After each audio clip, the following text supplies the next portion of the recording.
প্রিয় ষষ্ঠ শ্রেণীর শিক্ষার্থীবৃন্দ, আজকে তোমাদের সাথে আমি অমেরুদণ্ডী ও মেরুদণ্ডী প্রাণী নিয়ে আলাপ আলোচনা করব।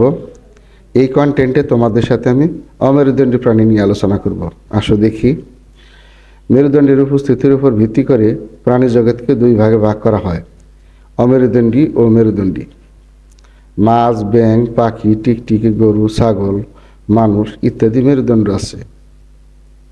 মেরুদণ্ড আছে বলে এরা মেরুদণ্ডী প্রাণী, অর্থাৎ যে সকল প্রাণীদের মেরুদণ্ড আছে তাদেরকে মেরুদণ্ডী প্রাণী বলে। আবার মশা, মাছি, প্রজাপতি, চিংড়ি, কাঁকড়া, কেঁচু এরা অমেরুদণ্ডী প্রাণী, অর্থাৎ এদের মেরুদণ্ড নাই।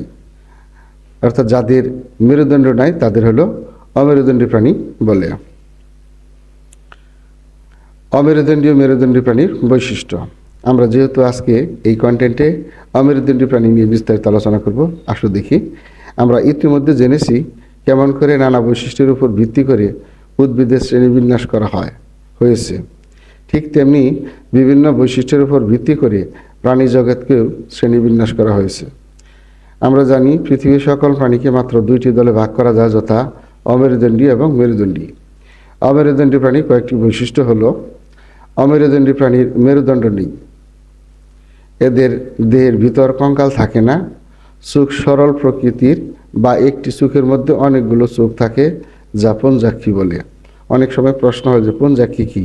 একটি চোখের মধ্যে যখন অনেকগুলো চোখ থাকে তখন তাকে পুঞ্জাক্ষী বলে। এদের লেজ নেই। অমেরুদণ্ডী প্রাণী নানা ধরনের হয়। অনেক অমেরুদণ্ডী প্রাণী আকারে খুবই ছোট, এদের খালি চোখে দেখা যায় না, দেখতে হলে অনুবীক্ষণ যন্ত্র লাগে। যেমন এমিবা একটি অমেরুদণ্ডী প্রাণী এবং খুবই আনুবীক্ষণিক। এই যে তোমরা দেখতে পাচ্ছ ছবিটা, এটা অনেক বড় করে আঁকা হয়েছে, তাই এটা হলো দেখা যাচ্ছে। আসলে প্রকৃতপক্ষে খালি চোখে দেখা যায় না। কেঁচু, জোঁক এক দলভুক্ত অমেরুদণ্ডী প্রাণী, এদের দেহ অনেকগুলো খণ্ডে খণ্ডে বিভক্ত। এই যে কেঁচু, এদের দেহ রিং রিং যুক্ত, খণ্ডে খণ্ডে বিভক্ত।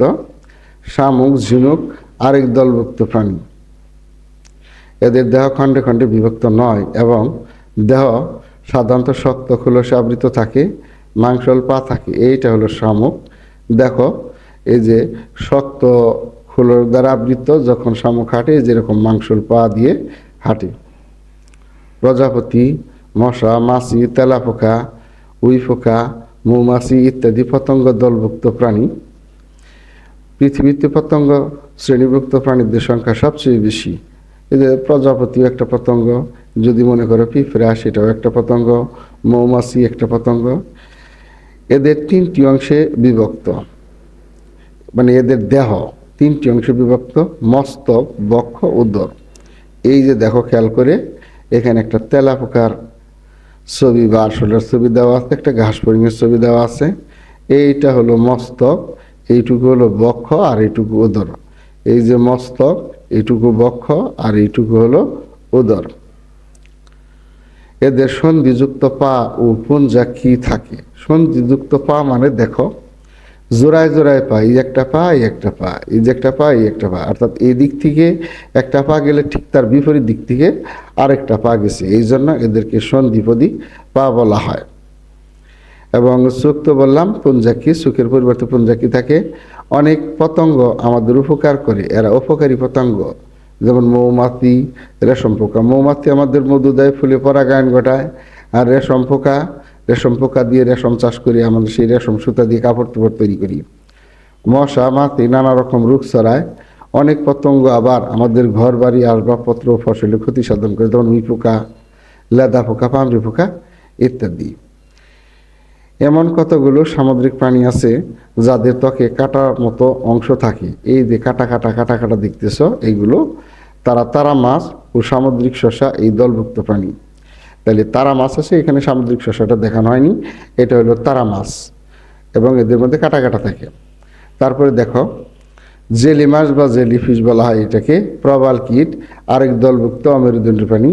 এদের দেহের ভিতরে একটা ফাঁপা গহ্বর বা সিলেন্টেরন থাকে। এর ভিতরে ফাঁপা একটা গহ্বর আছে, যেটাকে সিলেন্টেরন বলা হয়। যদি বলে সিলেন্টেরন কি, সিলেন্টেরন হলো যে জেলিফিশ বা এরকম প্রাণীদের দেহের ভিতরে ফাঁপা গহ্বর অংশকে সিলেন্টেরন বলে। এদের দেহে একটি মাত্র ছিদ্র থাকে, এই ছিদ্র হতে এরা খাদ্য গ্রহণ করে আবার বর্জ্য পদার্থ বের করে দেয়। তো আশা করি এই অমেরুদণ্ড প্রাণীর বৈশিষ্ট্যগুলো এবং ধরনগুলো তোমরা বুঝতে পেরেছ। পরবর্তীতে তোমাদের সাথে আরেকটি ভিডিও নিয়ে দেখা হবে। সে পর্যন্ত তোমরা সুস্থ থাকো। আল্লাহ হাফেজ।